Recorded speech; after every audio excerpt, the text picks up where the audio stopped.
makan di tempat orang itu nggak pernah. Jarang, hampir tidak pernah.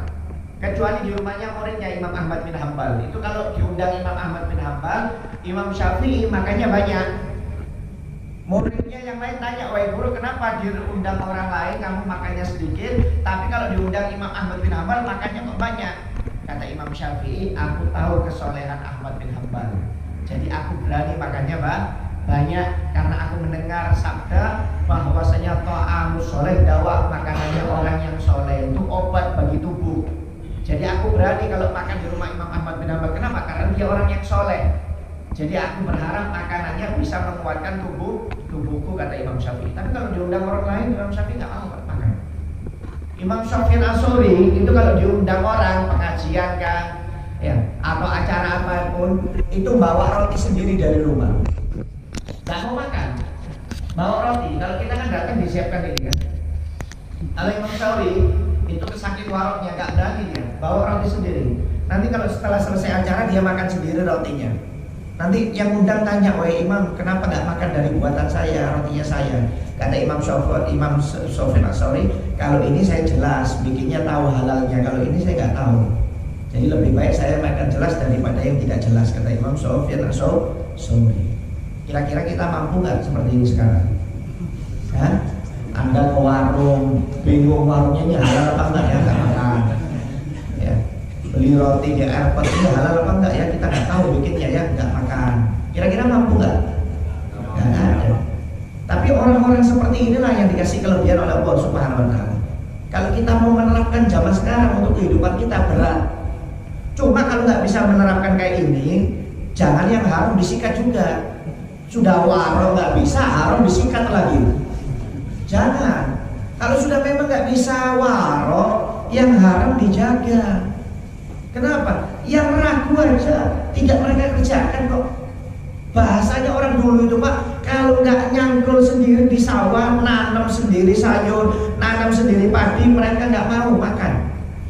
Lebih baik mereka makan tanah daripada membeli makanan atau diberi makanan dari orang-orang lain yang tidak jelas kehalalannya atau keharamannya. Nggak mau mereka. Mereka itu sampai tanam sendiri, Pak, tanam bibit sendiri, panen sendiri, disimpan, baru itu yang dibikin makan oleh mereka. Subhanallah. Ya. Sampai kata Sayyidina Umar bin Khattab, seandainya kalian sholat seperti tiang, saking busuknya seperti tiang, kemudian sumtum kalau autar, kamu berpuasa, saking seringnya puasa tinggal tulang sama kulit, tidak akan diterima puasa dan sholat kalian kecuali dengan warok, kata Sayyidina Umar bin Khattab. Kalau orang itu nggak warok, Pak, walaupun sholatnya khusyuk seperti tiang, nggak gerak sama sekali, saking seringnya puasa tinggal tulang dan kulit, kalau nggak warok nggak diterima ibadahnya oleh Allah Subhanahu Wa Taala. Makanya warok ini jangan dianggap remeh. Kata Nabi Muhammad SAW, innakum la ta'fuluna warok fa innahu wa huwa afdhalul ibadah. Kata Nabi Muhammad, jangan sampai kalian meninggalkan sifat warok. Kenapa? Karena warok itu adalah paling afdhalnya ibadah. Paling afdhalnya ibadah. Kenapa? Warok ini, Pak, gak berani makan kecuali yang halal, jelas dan halal bahasanya. Kalau kita kan enggak. Warung ini halal kah, haram kah, kita nggak tahu, nggak pakai mikir, langsung makan lalapan. Kalau orang dulu nggak mau, dicek dulu ini Islam apa enggak, Muslim. Kemudian beli ayamnya di mana nih, penjualnya Muslim apa enggak, ini modal usahanya pinjam di bank enggak. Itu orang dulu diteliti. Kalau ada sedikit yang salah, mereka nggak mau makan sembarangan. Kenapa? Saking jaganya. Kenapa? Karena mereka tahu warok itu penting. Kalau kita makannya sembarang masuk, itu berpengaruh dengan ibadah kita dan rezeki kita, kata mereka. Makanya jangan dianggap mudah. Sampai ada riwayat yang mengatakan setan itu, Pak, itu kalau ada orang yang warok, ya, setan nggak bisa goda. Tapi kalau ada orang yang tidak warok, ya, kata setan tinggalkan aja. Kenapa? Karena ibadahnya nggak bakal diterima, kata iblis, kata setan. Orang yang nggak warok, ibadahnya nggak bakal diterima. Jadi tinggalkan aja. Jadi kalian tidak usah menyusahkan diri kalian, kata iblis kepada pasukannya. Cuma kalau ada orang yang warok, mereka iblis nggak bisa ganggu. Jadi iblis pilih-pilih kadang-kadang ganggu ini. Kalau orang warok nggak bisa diganggu, Kalau orang yang nggak warok, nggak usah diganggu. Kenapa? Ibadahnya nggak bakal diterima oleh Allah Subhanahu Wa Taala. Gimana mau diterima? Makanannya haram masuk. Kan kata Nabi Muhammad SAW, ya, dalam hadisnya manis taruh sauban bi asyara darahim wahidun minal haram wa tis'atun minal halal lam yuqbal minhu sarfun wala adlun. Kata Nabi Muhammad, barang siapa yang membeli pakaian harganya 10 dirham, 1 dirham dari rezeki yang haram, 9 dirham yang halal, tidak akan diterima ibadah sunnah dan wajibnya, kata Nabi Muhammad SAW. Jadi kalau orang sudah kebiasaan masuk makanan yang haram, yang nggak jelas, itu setan nggak susah-susah Pak, ditinggalkan oleh setan. Kenapa? Ibadahnya nggak bakal diterima. Buat apa diganggu? Diganggu pun nggak ada manfaatnya. Kenapa? Ibadahnya sendiri sudah tidak diterima oleh Allah Subhanahu Wa Taala gara-gara orang ini nggak warok. Makanya jangan dianggap ringan. Ya. Harus kita mempunyai sifat warok. Ya minimal lah, kalau memang nggak bisa warok, yang haram jangan dikerjakan. Ya. Jangan sampai mengerjakan yang haram, minum khamr kan, ya. Maaf umpamanya menipu, riba kah, segala macam usahanya yang nggak benar dari segi pekerjaan maupun makanan harus dijaga. Yang nggak ada label halalnya umpamanya nggak mau dimakan, bahasanya seperti ini. Ya minimal seperti itu. Ini enggak, kadang-kadang makan minum nggak pakai lihat label halalnya, apalagi waktu mungkin di luar negeri, di Singapura kan, Jepang kan, semua warung makan dimakan semuanya, nggak bisa jaga diri, jangan, ya. Harus bikin jaga diri. Kenapa? Berpengaruh dengan ibadah kita. Nah, kalau orang dulu orang biasa waroknya, ya. Sampai kata Nabi Muhammad SAW, ya, rakaatani minar rajulin wara'in afdalu min alfi rakaatin min mukhallatin. Diriwayatkan dalam hadis 2 rakaat dari seorang laki-laki yang warok, yang suka jaga makanannya, pekerjaannya, dia gak sembarangan, itu lebih afdal daripada 1000 rakaat orang yang sudah gak suka campur-campur. Maksudnya apa? Dia nggak menjaga dirinya, nggak jelas ini halal apa haramnya, pokoknya dimakan. Campur-campur, bukan yang haram ya. Campur itu maksudnya apa? Dia tidak bisa membedakan mana yang halal, mana yang haram. Yang dia ragu, tetap dia makan. Kata Nabi Muhammad SAW. 2 rakaat orang yang dari orang yang warok itu lebih afdal daripada 1000 rakaat daripada orang yang suka campur-campur alias tidak warok. Bisa dibayangkan, Pak? Makanya orang dulu itu nggak mau kalau nggak warok. Ya, orang dulu tidak mau. Mereka lebih senang memiliki sifat yang warok. Oh, luar biasa orang dulu. Saking jaganya itu, Pak. Imam Abu Hanifah itu pernah diriwayatkan dia pernah ngutangi seseorang. Subhanallah, ketika itu dia lewat suatu jalan hujan. Akhirnya dia berteduh di suatu pohon. Gak taunya pohon ini adalah milik seseorang. Ya, pohon itu ada di halamannya seseorang. Jadi ada rumah, ada pohon. Dia gak lihat rumah.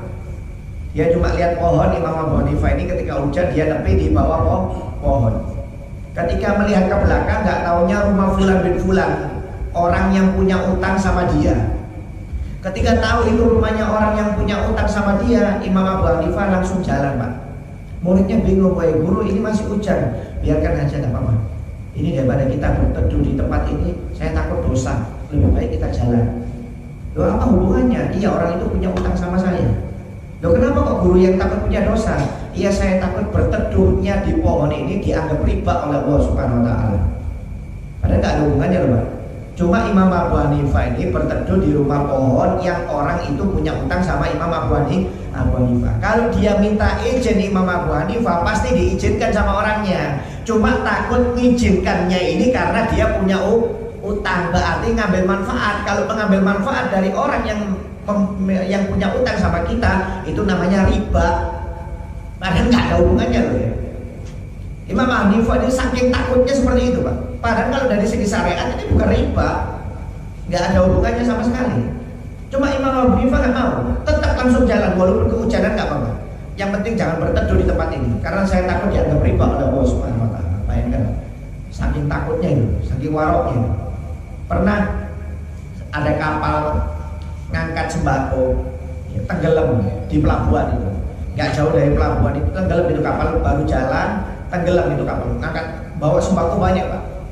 Ketika tahu ada kapal tenggelam, Imam Abu Hanifah langsung pergi ke pasar ikan, tanya tongkol itu mulai lahir sampai meninggal tua berapa tahun kira-kira umurnya. Oh dicatat tongkol 4 tahun. Ikan kakap mulai lahir sampai meninggal berapa tahun? Oh ikan kakap 5 tahun umpamanya. Ikan marlin umpamanya, ikan marlin 7 tahun mulai lahir sampai meninggal 7 tahun sampai tua. Dicatat semua nama-nama ikan di laut itu. Selama itu Imam Abu Hanifah nggak mau makan ikan marlin 7 tahun nggak makan ikan marlin. Umpamanya ikan kakap 5 tahun nggak mau makan ikan kakap 5 tahun. Muridnya kaget, wah gimana benar? Kenapa kamu nggak mau makan ikan selama bertahun-tahun ini? Iya karena saya takut ikan yang di laut itu makan sembakonya orang-orang yang di dalam laut itu. Akhirnya saya nanti makan ikan itu bekas makan ikan yang sembakonya orang. Saya takut nanti dianggap subhat oleh Allah Subhanahu Wa Taala. Padahal nggak ada hubungannya sama sekali. Jadi Imam Malik ini nggak mau makan, kenapa? Karena ikan itu takut dia makan sembakonya orang-orang. Akhirnya ditangkap oleh nelayan, dia makan. Padahal nggak ada hubungannya Pak. Kalau dalam segi syariat nggak apa-apa. Cuma karena waroknya luar biasa, Imam Malik nggak mau libur dia bertahun-tahun makan ikan. Kenapa? Takut ikan yang dimakan itu adalah makan sembakonya orang-orang dari kapal yang tenggelam. Subhanallah. Ya. Kalau orang dulu yang ditanya waroknya luar biasa. Kalau kita nggak ada ini, ya, ini masih nggak tahu halal haramnya kita sikat. Ya. Yang jelas walaupun nggak tahu halal haramnya, yang jelas yang bikin muslim nggak ada masalah. Kalau kita kan dari segi syariat nggak ada masalah. Cuma kalau dari orang-orang dulu dari segi tasawuf Pak nggak mau sembarangan seperti itu. Ya kalau kita mau seperti ini ya kirim salam. Ya. Gak bisa kita hidup zaman seperti ini ya, kayak ini gak bisa ya. Kalau orang dulu luar biasa mereka. Jaganya itu luar biasa. Sampai pernah Ibn Abdul bin Mubarak itu pernah pinjam pulpen Pak. Dia waktu belajar hadis di Syam, dia pinjam pulpen ya. Pinjam pulpen kemudian lupa pulpennya ini gak dikembalikan. Dia pulang ke daerah Marwan. Marwan ini Khurasan, Iran, Persia. Dari Syam ke Persia itu ratusan kilo. Abdul bin Mubarak itu bukan orang kaya, jalan kaki. Dari Syam ke Persia itu jalan kaki. Sampai tempatnya di Khurasan baru ingat pulpennya belum dikembalikan. Balik lagi ke Syam. Cuma gara-gara mengembalikan satu pulpen aja. Bayangkan. Saking takutnya. Saking takutnya, subhanallah. Tapi nggak salah. Ada seorang Bani Israel dikisahkan, itu dulu dia ahli maksiat, kemudian dia bertobat, beribadah kepada Allah sampai 70 tahun. Nggak pernah berhenti ibadahnya 70 tahun, puasa tiap hari, sholat tiap hari, sampai meninggal dunia itu orang Bani Israel. Akhirnya ketika meninggal dunia ada seorang soleh mimpi, wahai fulan, gimana keadaanmu di kubur? Kata orang Bani Israel tersebut, alhamdulillah saya setelah bertobat beribadah 70 tahun dosa saya diampuni oleh Allah Subhanahu wa taala, kecuali satu saja, yaitu saya pernah pinjam kayu seseorang yang saya buat untuk menggosok gigi saya tanpa izin. Gara-gara itu saya tidak diampuni oleh Allah Subhanahu wa taala. Gara-gara pinjam kayu itu Pak. Kayunya orang nggak pakai izin diambil untuk gosok gigi. Anggap kayu siwak lah, dia ambil tanpa izin. Cuma gara-gara itu dosanya tidak diampuni oleh Allah SWT. Itu aja dosanya tidak diampuni. Kalau lainnya diampuni. Bayangkan. Kalau orang warung nggak berani dia pinjam tanpa izin, nggak berani. Kenapa? Berpengaruh nanti. Memang nggak berpengaruh di hidupnya, tapi nanti di kubur bisa berpengaruh. Ya. Makanya tadi kalau urusan yang tidak jelas jangan dikerjakan. Ya. Sampai ada Imam Sufyan Ats-Tsauri itu Pak, pernah uangnya jatuh. Uangnya jatuh, dia ketika berangkat dari suatu rumah ke rumah itu uangnya jatuh di tengah jalan. Sampai di rumah yang dia tuju dia ingat, oh iya uang saya jatuh. Dia balik lagi menelusuri jalan yang dia lewati, subhanallah ketemu uangnya itu. Tapi ketika mau diambil uangnya nggak jadi, ditaruh lagi.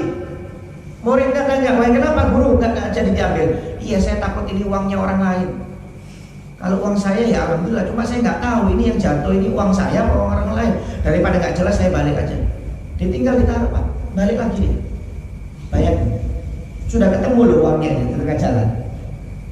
Ditaruh lagi nggak jadi diambil. Kenapa? Takut uangnya orang lain. Kenapa? Karena dia tidak melihat sendiri jatuh uangnya itu di mana.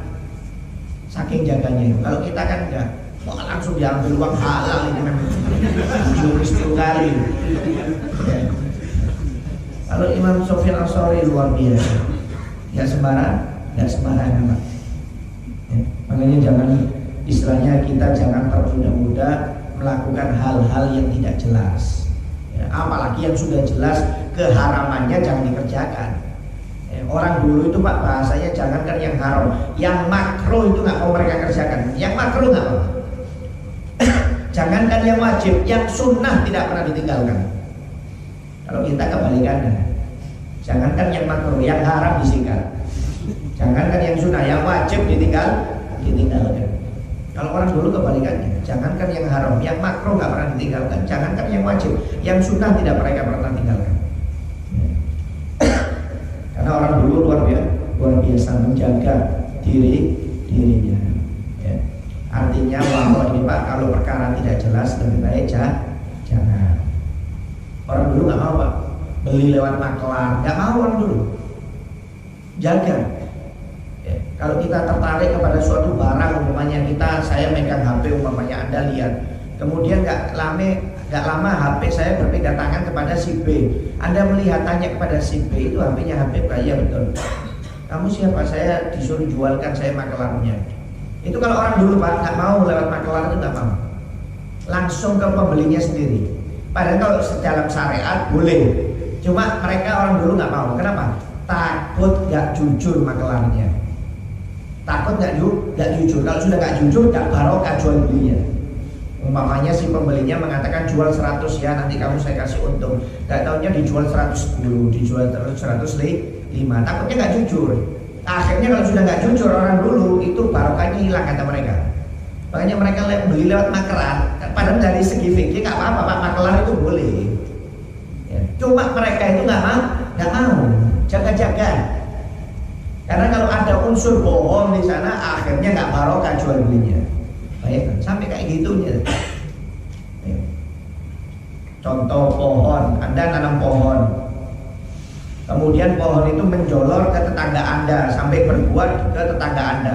Kalau dalam segi syariat fikih, pohon atau buah yang menjolor ke tetangga Anda itu bukan milik Anda Pak, karena pohon Anda itu sudah mengganggu tetangga. Kalau dari segi syariat itu pohon miliknya tetangga, buahnya tetangga, terserah mau diambil tetangga, itu bukan haknya Anda.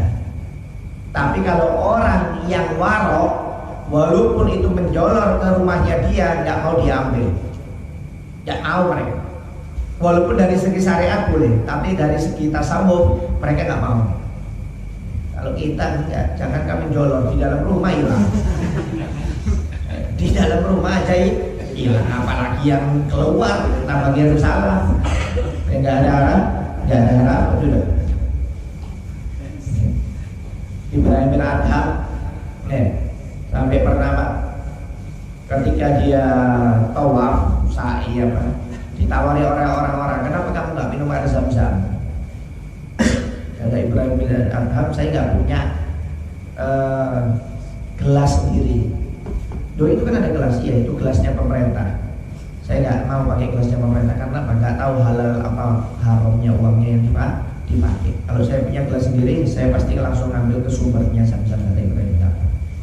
Sampai gelas dari pemerintah itu nggak berani, karena nggak tahu untuk jaga dirinya, takut uangnya uang haram, mungkin meras rakyat kan atau nipu rakyat. Dia nggak tahu, jadi nggak mau. Sampai bahasanya pakai gelasnya pemerintah aja nggak mau mereka. Makanya kadang-kadang maaf, saya sama guru saya itu kalau mau bangun madrasah, bangun pesantren, diamanati jangan pakai uang orang lain. Kalau masuk, guru saya itu ngamalin, pakai uang pribadimu sendiri. Kalau sudah nggak tahan uang pribadimu sendiri, kawan-kawanmu terdekat yang mau nyumbang terima. Tapi kalau sudah yang lainnya yang berkaitan dengan pemerintah, jangan pernah kamu terima kabar.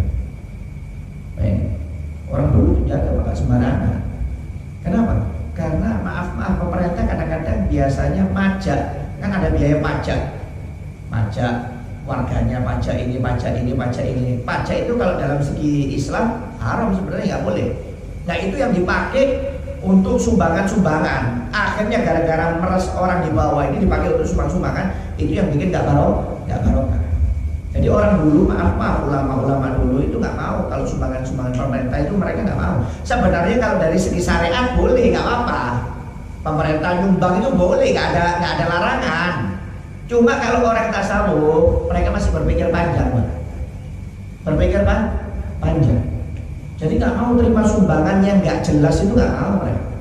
Guru saya itu maaf kalau dikirimi dari Polres itu Pasuruan, semen 2 truk sak itu, semen itu 2 truk itu, datang ke pondok, tanya siapa yang kirim, Polres, kembalikan. Nanti bupatinya ngirim lagi, siapa yang kirim, bupati, kembalikan lagi. Kembalikan, tidak mau. Jadi masih ikut aturan orang-orang yang dulu. Padahal kalau dari segi syariat nggak apa-apa, banyak pesantren yang minta sumbangan ke DPR, bupati, Polres banyak. Ya, apalagi di sini, waduh, ngandalkan sumbangan pemerintah. Ya. Tapi kalau orang dulu yang betul-betul mereka nggak mau. Kenapa? Jaga diri. Bukan nggak boleh loh ya. Nanti ada ikut-ikutan nggak boleh menerima sumbangan dari pemerintah. Nggak boleh. Dari segi syariat, cuma yang dilihat itu kita warok apa enggak. Ya. Warok apa tidak? Kalau orang yang warok tidak mau menerima sumbangan yang tidak jelas. Mereka terima sumbangan yang jelas, yang orangnya itu dermawan, pekerjaannya bagus, orangnya soleh, baru mereka terima. Jangankan orangnya kaya, muslim, tapi kalau fasik nggak mau diterima, tetap nggak mau. Cari yang jelas, jelas. Maaf ya, maaf. Guru saya itu terima mobil dari orang nggak pernah mau. Siapapun yang ngasih mobil nggak pernah diterima, ditolak. Saking takutnya nggak tahu pekerjaan orang itu, nggak mau diterima. Beli mobil itu walaupun nggak ada uang ya pakai bahasanya pakai uang pribadi. Pokoknya nggak mau dikasih hadiah. Guru saya itu Pak, maaf kalau mau kaya dari dulu sudah kaya, miliar, ratusan miliar mungkin uangnya ada. Cuma karena saking jaganya itu maaf buat beli susu anaknya aja kadang-kadang nggak ada. Padahal yang ngasih itu banyak loh Pak. Murid-muridnya itu antri yang mau ngasih, cuma nggak mau. Bahkan sama muridnya dia jaga. Wah kalau kita, kalau bisa semua muridnya ngasih mobil, didoakan satu-satu supaya barokah rezekinya. Ya, kalau orang dulu luar biasa, nggak mau sembarangan. Ya, jadi kita ini jangan suka terima sembarangan, apalagi yang nggak jelas, yang bukan hak kita, apalagi jangan diterima. Yang nggak jelas saja nggak boleh, apalagi yang bukan hak kita jangan. Ya, berbahaya, nanti berpengaruh dengan amal ibadah kita, dan nanti di akhirat juga berpengaruh. Ya, nanti takut sholatnya nggak diterima, puasanya nggak diterima, sedekahnya nggak diterima, karena orang ini nggak warok. Ya, jadi harus hati-hati. Mudah-mudahan kita dijaga oleh Allah Subhanahu Wa Taala dari sifat-sifat yang tidak jelas, dari sifat-sifat tamak masalah dunia, apalagi urusan-urusan yang haram. Mudah-mudahan kita jadikan orang-orang yang bisa mengikuti Nabi Muhammad SAW, yaitu orang-orang yang warok, yang tidak terlalu cinta dengan dunia. Ya, amin ya rabbal alamin. Warok itu Pak bukan berarti dia nggak cinta dunia ya. Maksudnya dunia itu cuma di tangannya, bukan di hatinya. Sayyidina Utsman bin Affan kaya raya tapi warok. Ya. Sayyidina Abdurrahman bin Auf kaya raya, uangnya ratusan miliar, triliunan, tapi hidupnya warok, nggak sembarangan mereka itu. Ya, jadi warok apa tidak itu, atau cinta dunia atau tidak itu bukan dilihat dari kekayaannya, ya, tapi dari hatinya dan sifatnya orang tersebut. Ya, jadi nggak bisa kita ukuran mobilnya Pajero, cinta dunia ini, ustadznya ini nggak bisa dilihat dari itu aja. Nanti serba salah, ustadznya berangkat nggak pakai mobil, nggak dihormati. Ya, nanti kalau sepeda dianggap ustadz apa, kampungan dinilai sepeda, ustadznya nggak gaul, nggak kaya. Repot zaman sekarang ini. Ustadznya kalau kaya dianggap berebut dunia.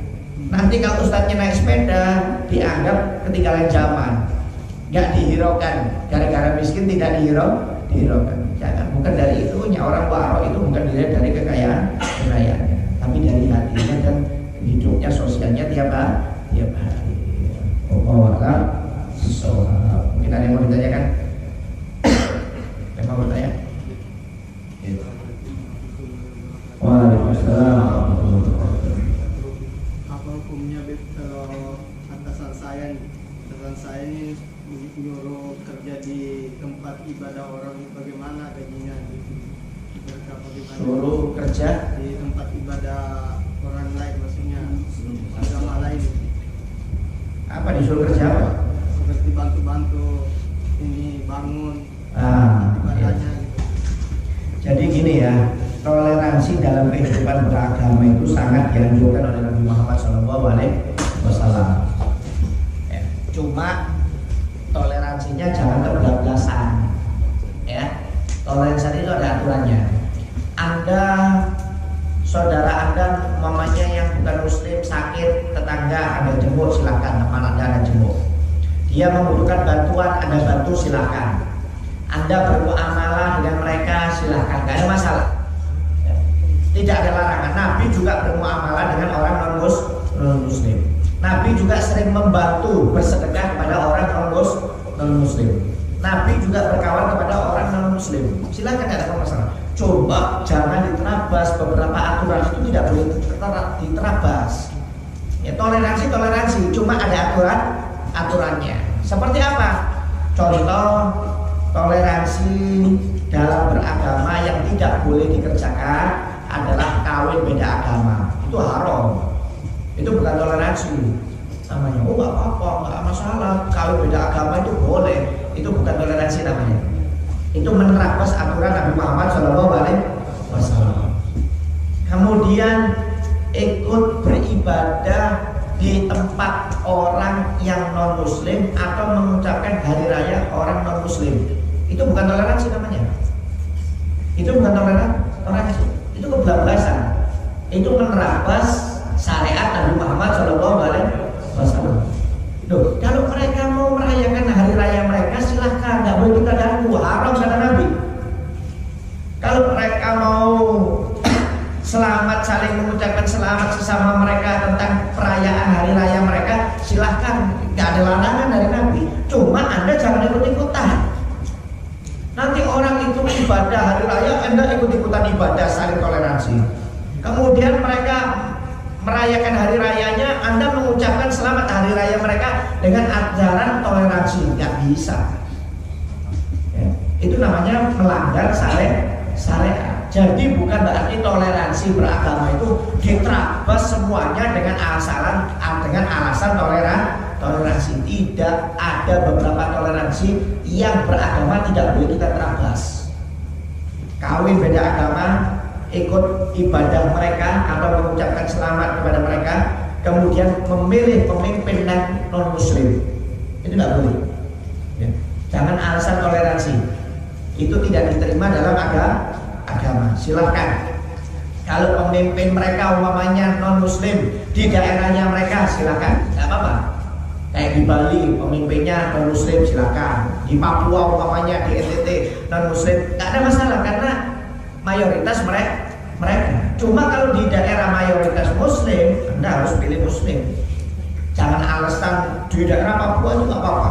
Itu minoritas Islam, mayoritasnya mereka itu nggak ada masalah, itu dalam Islam diperbolehkan. Cuma kalau di daerah mayoritas Islam, tidak boleh Anda memilih pemimpin non muslim.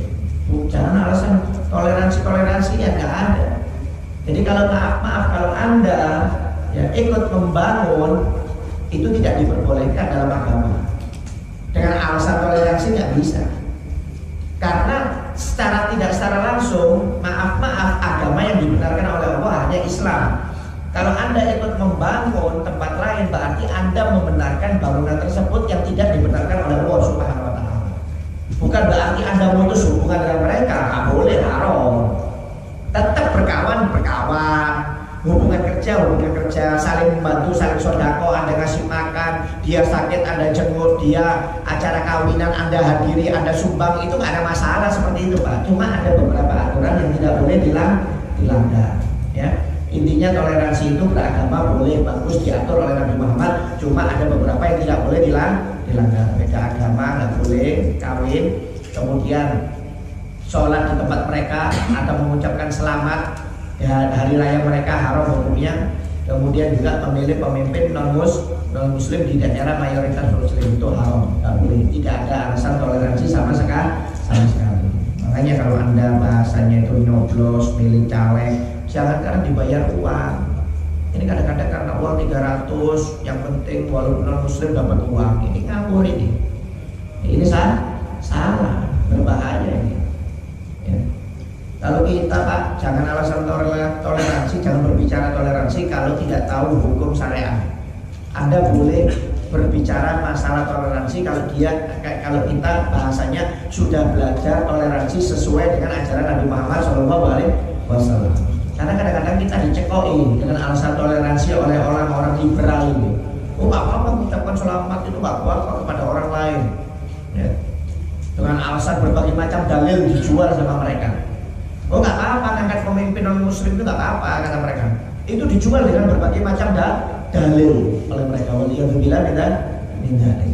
Hati-hati kalau kita nggak bisa bedakan, akhirnya tercekoi dengan ajaran liberal. Liberal ini ajarannya muslim Pak. Cuma muslim yang ngawur, yang menghalalkan segala cara demi uang, yang penting dia dapat uang, bisa merubah hukum. Yang haram jadi halal, yang halal pun bisa diharamkan. Ya, waliyadzubillah mindzalik. Seperti alasan sekarang Nabi Muhammad itu rahmatan lil alamin, nggak pernah marah. Kata siapa Nabi Muhammad nggak pernah marah? Nabi Muhammad itu rahmatan lil alamin, Pak, sabar kalau dirinya yang diganggu. Kalau agamanya yang diganggu ya beda lagi. Kalau syariatnya diganggu beda. Ada seorang yang muslim memberi kabar kepada Nabi Muhammad, ada seorang bangsawan perempuan mencuri tangannya. Kalau dalam Islam harus dipotong. Dia minta dalil sama Nabi untuk diperingatkan supaya tangannya tidak dipotong dengan alasan anaknya bangsawan. Langsung marah, mukanya merah Nabi Muhammad SAW. Demi Allah kalau anakku Fatimah mencuri, aku sendiri yang potong, kata Nabi Muhammad SAW. Sampai merah Pak mukanya. Ada seorang sahabat yang disuruh ikut perang sama Nabi, nggak taunya Nabi pulang perang, sahabat ini nggak ikut perang, diem di Medina. Tanya, kamu nggak ikut perang? Enggak ya Rasul, kan sudah saya wajibkan untuk berangkat perang. Kenapa kamu nggak berangkat?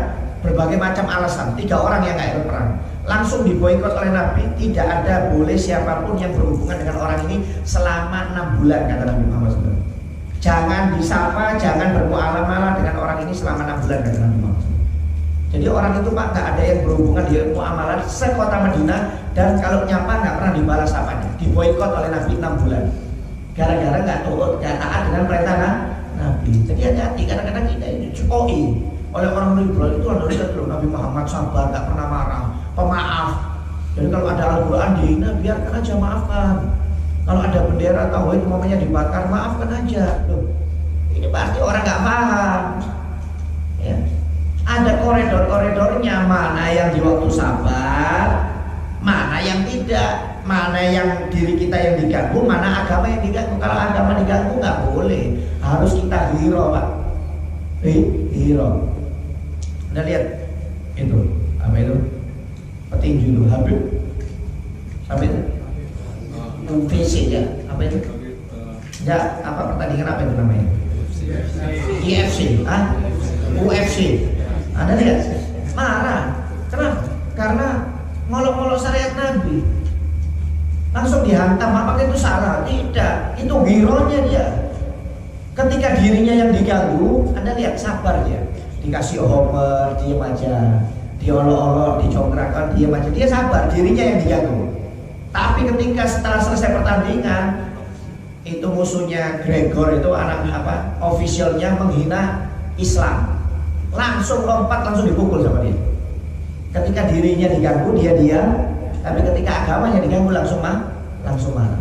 Loh, kalau ada orang diganggu dirinya, diam, pantas karena ajaran Nabi. Tapi kalau agamanya diganggu, dia diam. Ini orang bongol namanya ini. Orang yang nggak punya hero. Ya. Hironya jiwanya dalam agama tidak ada. Kadang-kadang jiwanya kalau diganggu marah terbalik, tapi ketika agamanya diganggu dia diam. Dia diam. Kalau dirinya diganggu, wah marahnya luar biasa. Kadang-kadang dilaknat 7 turunan. Mudah-mudahan melarat hancur hidupnya. Tapi kalau agamanya diganggu, Al-Quran diganggu, ya benderanya diganggu, dia diam santai. Jadi berarti orang nggak punya hero. Ini orang nggak punya hero dalam agama. Kalau orang sudah nggak punya hero Pak, berarti imannya perlu dipertanyakan kepada Allah Subhanahu Wa Taala. Jadi maaf, Anda harus bisa bedakan mana toleransi, mana bukan berarti semuanya diterapkan. Intinya tetap nggak boleh. Ya, tidak boleh. Kalau sudah berkaitan dengan tempat ibadah, mengucapkan selamat, perkawinan, pemimpin tidak diperbolehkan dalam Islam. Ya. Kenapa ya? Kenapa ya?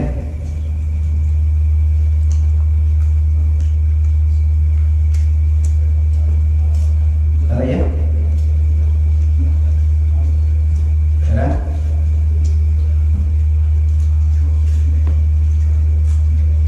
Allah ala bisawab. Baiklah, kata Muhammad Al-Fatihah.